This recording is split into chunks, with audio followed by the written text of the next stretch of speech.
Just when it seemed like the United States might deepen its military support for Ukraine, Donald Trump has stunned the world again. In a dramatic shift, the US president told Ukrainian leader Volodymyr Zelensky to make a deal with Russia, effectively signaling that Washington might pull back from one of the bloodiest conflicts of the decade. The announcement comes amid Kyiv's desperate plea for long-range Tomahawk missiles and renewed diplomatic maneuvering with Moscow.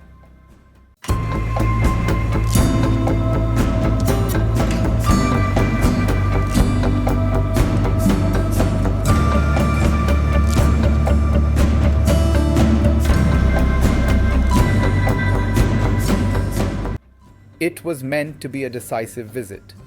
Ukrainian President Volodymyr Zelensky arrived in Washington this week with a single clear objective: to secure Tomahawk cruise missiles from the United States. These long-range, precision-guided weapons could have given Ukraine a major edge in countering Russia's entrenched forces across the east. But after a tense closed-door meeting at the White House, Zelensky left empty-handed. President Trump, who just days earlier had hinted that Ukraine could still win back all its territory, suddenly took a very different tone. Trump posted on social media soon after the talks, "It's time to stop the killing and make a deal. Let both sides claim victory. Let history decide." To reporters aboard Air Force One, he added bluntly, "They should stop where they are. Go by the battle line, wherever it is, or else it gets too complicated." For Zelensky, that sounded like a diplomatic dead end.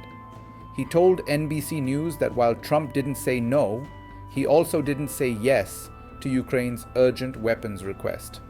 For today, he admitted, the United States doesn't want escalation. The Tomahawk missile, capable of striking targets up to 1,600 kilometers away, has been one of Ukraine's most requested systems since 2023. Kyiv believes that such weapons could push Russian forces out of occupied territory, particularly in Crimea and the Donbas region. But Washington's hesitation reflects a larger shift in Trump's second-term foreign policy. The US leader has been increasingly vocal about ending what he calls endless wars, and his administration has sought to pivot toward negotiation rather than continued military escalation. After a 12-month period in which US aid to Ukraine exceeded $75 billion, domestic support has been steadily declining. A recent Pew Research poll found that 52% of Americans now believe Washington is giving too much to Ukraine, the highest figure since the war began in 2022.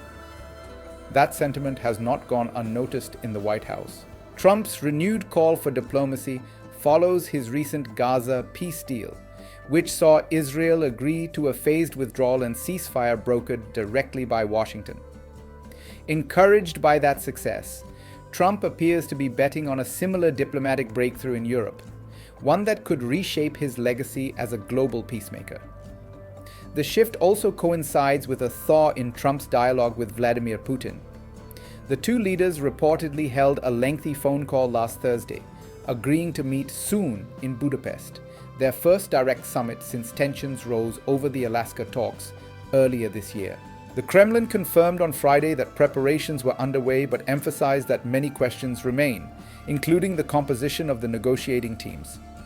Russian officials dismissed speculation that Putin might face travel issues due to the International Criminal Court's arrest warrant against him with Hungary, a NATO member and close Moscow ally, assuring that it would guarantee his safe entry and successful talks. This meeting could prove pivotal. Analysts suggest it may be Trump's attempt to broker what some are calling the Budapest Peace Accords, a ceasefire deal that would freeze the front lines roughly where they stand today. As of now, Russia controls approximately 20% of Ukrainian territory, including parts of Luhansk, Donetsk, Zaporizhzhia, and Kherson regions. The front line stretches nearly 1,200 kilometers, from the northeast near Kharkiv down to the Black Sea coast. Zelensky's position remains precarious. Since Russia's full-scale invasion in February 2022, Ukraine has suffered an estimated 200,000 military casualties, according to Western intelligence, while civilian deaths are believed to exceed 10,000. The war has displaced over 7 million Ukrainians, creating Europe's largest refugee crisis since World War II. Despite significant Western aid, Kyiv's counteroffensives in 2023 and 2024 failed to achieve a decisive breakthrough.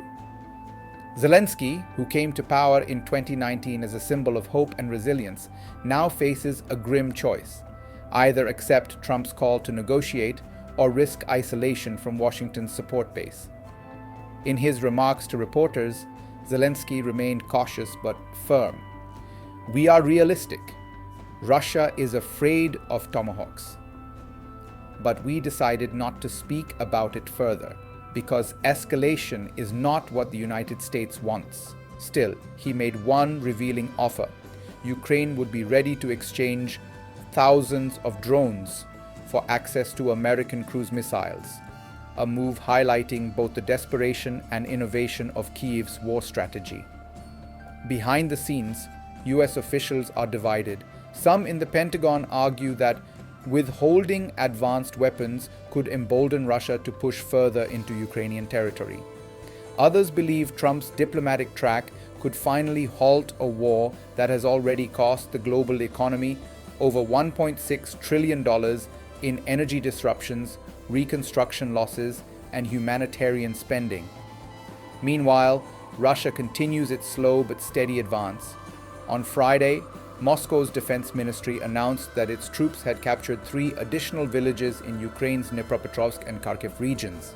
Putin, speaking from Moscow, reiterated that his objective remains the demilitarization of Ukraine and the prevention of NATO's expansion.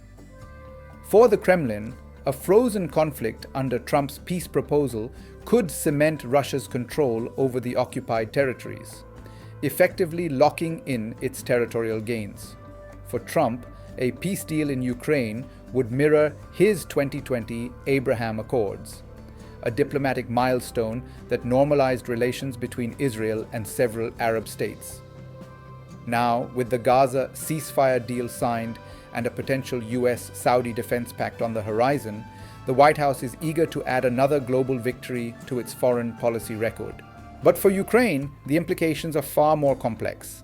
A deal that freezes the current front lines could mean the permanent loss of critical territory, including Crimea.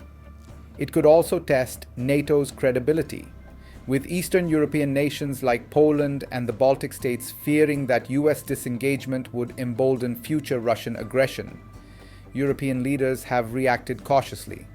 German Chancellor Olaf Scholz said that any agreement must not reward territorial conquest, while French President Emmanuel Macron urged that peace must come with justice. In Kyiv, however, ordinary Ukrainians are preparing for yet another uncertain chapter. Many still remember Trump's early criticism of Zelensky as a dictator without elections, remarks that had severely strained relations between Washington and Kyiv earlier this year. Now, as both leaders speak of peace, questions remain.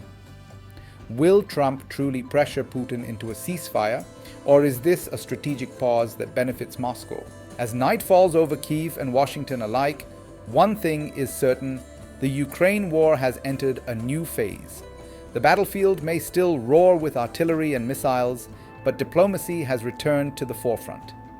Whether this will bring peace or simply freeze a conflict that has already consumed hundreds of thousands of lives remains to be seen.